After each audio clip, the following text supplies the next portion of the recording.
ایک اور بات خاص ہے کہ یہ جو سبحان اللہ کا لفظ ہے نا، یہ سزا میں، تکلیف میں آسانی کر دیتا ہے، اور اس کی دلیل قرآن مجید سے ملتی ہے۔ حضرت یونس علیہ السلام ایک پیغمبر تھے، ان کو مچھلی نے اپنے پیٹ میں لے لیا تھا۔ اب یونس علیہ السلام کو مچھلی کے پیٹ سے نکلنے کا کوئی راستہ نہیں ملتا تھا۔ ایک رات کا اندھیرا، ایک پانی کا اندھیرا، ایک مچھلی کے پیٹ کا اندھیرا، تو 3 اندھیروں میں وہ تھے۔ آپ سوچئے اس وقت کیا حالت ہوگی بندے کی، جب چاروں طرف سے اندھیرا ہو، کچھ صورت نہ بندی ہو، تو بندہ وہاں سے کیسے نکل سکتا ہے؟ تو یونس علیہ السلام نے سوچا کہ میں اللہ کی تعریف کروں تاکہ اللہ مجھے اس تنگی میں سے نکال دے۔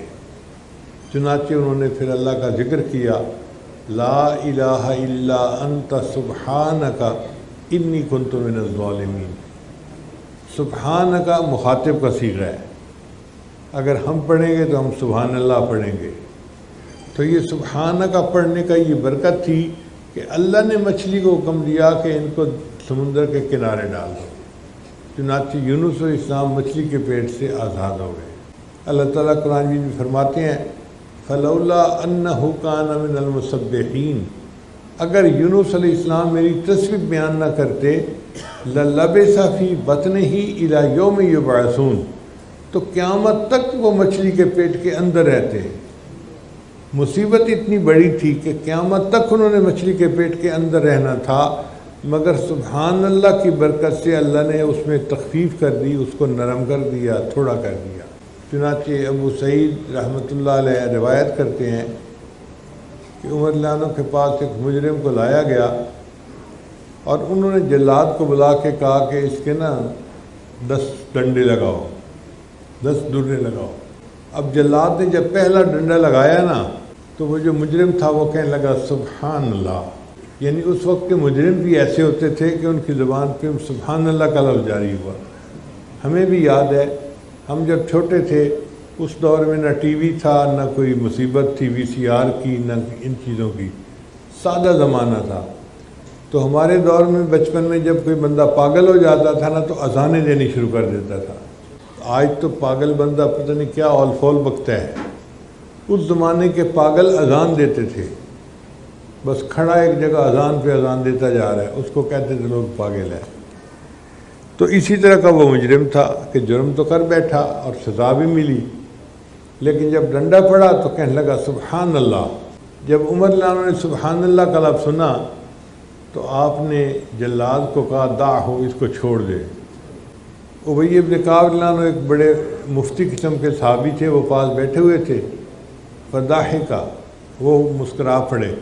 تو عمر رضی اللہ عنہ نے حیران ہو کے ان سے پوچھا میں یضحکو کا، حضرت آپ مسکرائے کیوں ہیں؟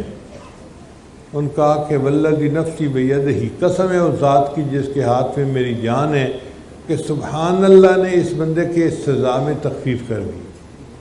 آپ نے 10 ڈنڈے کہے تھے، اس نے سبحان اللہ کہا تو ایک ڈنڈے کے بعد اس کی جان بخشی ہو گئی۔ تو اگر سبحان اللہ اس کی سزا میں تخفیف کر سکتا ہے تو قیامت کے دن بندے کے عذاب میں بھی تخفیف کر سکتا ہے۔ اس لیے سبحان اللہ جب ہم پڑھیں گے تو اللہ تعالیٰ ہماری سزا کو کم کر دیں گے، آزمائش کو کم کر دیں گے۔ کوئی بندہ بھی پھنسا ہوا ہو نا کسی آزمائش میں، تو وہ سبحان اللہ کا ذکر کثرت کے ساتھ کرے، اللہ اس کو اس یعنی پریشانی سے نکال دیں گے۔ اب میں مثال دیتا ہوں کہ بخاری شریف کی آخری حدیث پڑھ کے بچیاں اپنے گھروں میں جائیں گی، جامعہ سے چھٹی ہو گئی۔ اب جب گھروں میں جائیں گی تو ان کے رشتے آئیں گے اور ماں باپ ان کی شادیاں کریں گے۔ کچھ کی تو شادیاں جلدی ہو جاتی ہیں، اور کچھ بچیاں ایسی ہوتی ہیں جن کے رشتے نہیں آتے۔